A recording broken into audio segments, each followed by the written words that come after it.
l'insuffisance cardiaque. Mon co-modérateur n'est pas là.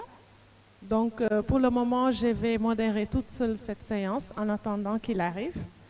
Alors, nous allons écouter le premier orateur, professeur Mohamed Ley, qui va nous entretenir sur l'insuffisance cardiaque de l'enfant en milieu suburbain, aspect diagnostic clinique et thérapeutique à Thiès. Donc, professeur Ley, vous avez la parole.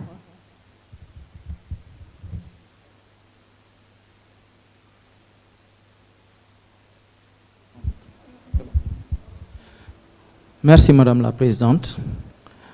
Chers collègues, donc nous avons l'honneur de partager avec vous les résultats d'un travail que nous avons mené au Centre hospitalier régional de Thiès sur l'insuffisance cardiaque en milieu suburbain. Donc l'insuffisance cardiaque est un syndrome fréquent représentant une cause majeure de mortalité cardiovasculaire, comme vous le savez tous, dont le pronostic est sombre et elle sonne souvent le glas de la plupart des pathologies cardiaques. Chez l'adulte, cette affection est bien connue en raison de la littérature bien fournie. Cependant, la portée du problème est encore moins bien définie chez l'enfant. C'est pourquoi nous avons décidé de mener ce travail dont les objectifs étaient de décrire les aspects épidémiologiques et thérapeutiques de l'insuffisance cardiaque de l'enfant, d'identifier les facteurs de décompensation dans ce groupe particulier. Pour cela, nous avons mené une étude rétrospective au Centre hospitalier régional de Thiès, qui est à 70 km de la capitale du Sénégal, Dakar, durant une période d'1 an, où nous avons inclus les patients de 0 à 16 ans admis pour insuffisance cardiaque dans le service de pédiatrie. Nous n'avons pas inclus les enfants cardiopathes qui ne présentaient pas de signes d'insuffisance cardiaque. Les paramètres que nous avons étudiés sont les caractéristiques socio-démographiques, les renseignements cliniques et paracliniques sur l'insuffisance cardiaque, la prise en charge thérapeutique, la durée moyenne d'hospitalisation et l'évolution. Entre les 2 années d'études, on note une augmentation de la prévalence de l'insuffisance cardiaque qui était de 1,6 pour 1000 parmi les patients, donc parmi l'ensemble des causes d'hospitalisation en pédiatrie, et 4,2 pour 1000 en 2017. L'âge moyen des patients était d'environ 7 ans. Les garçons étaient un peu plus âgés que les filles d'1 an environ. Les tranches d'âge les plus représentées étaient les tranches d'âge de 0 à 5 ans et de 10 à 16 ans. On notait une prédominance féminine avec donc 58% des enfants qui étaient donc du genre féminin. S'agissant de l'âge d'apparition des premiers symptômes également, c'est les mêmes tranches d'âge qu'on retrouvait, 0 et 5 ans, donc dans 53% des cas, suivi de la tranche d'âge 10 ans et plus dans 27% des cas. La plupart de nos patients provenaient des zones semi-urbaines, Thiès, une grande ville qui est entourée de villages. Le niveau socio-économique des patients était globalement, donc dans 73% des cas.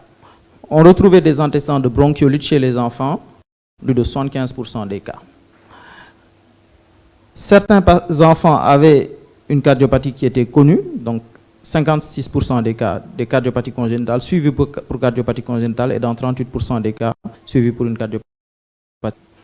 Les principaux symptômes étaient donc polypnée apportée par les parents, tirage, une toux, diaphorèse, donc diaphorèse étant une hypersudation lors des tétées ou lors de la prise d'aliments, une fatigabilité et une pause pendant la tétée également. S'agissant de l'examen physique, on retrouvait essentiellement une hépatomégalie et une tachycardie qui étaient les principaux signes physiques retrouvés. Le principal signe cardiaque donc, était la constatation d'un souffle. À l'échographie, dans 60% des cas, les patients avaient une fraction d'éjection qui était conservée. En dehors de la fraction d'éjection, les principaux signes retrouvés étaient une dilatation des cavités cardiaques, une dilatation de la veine cave inférieure et des veines sushépatiques et une hypertension.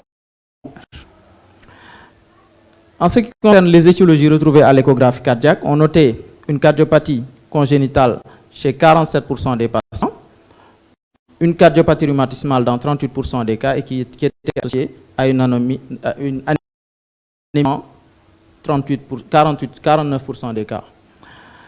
Tous nos patients ont bénéficié d'un traitement diurétique associé à de la spironolactone dans environ 67% des cas. Les IEC étaient très peu utilisés. La durée moyenne de séjour était d'environ 1 semaine. Seuls 11% des patients ont eu des hospitalisations longues de plus de 3 semaines. On a noté une évolution défavorable avec 35% de décès dans notre série, alors que 64% des patients sont retournés à domicile. En conclusion, l'insuffisance cardiaque de l'enfant est une affection souvent méconnue, donc diagnostiquée tardivement. C'est un mode de révélation fréquent des cardiopathies de l'enfant. Ces étiologies sont dominées par les cardiopathies congénitales suivies des cardiopathies rhumatismales.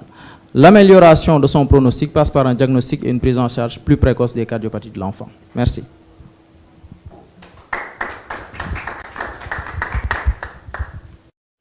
Merci beaucoup, professeur.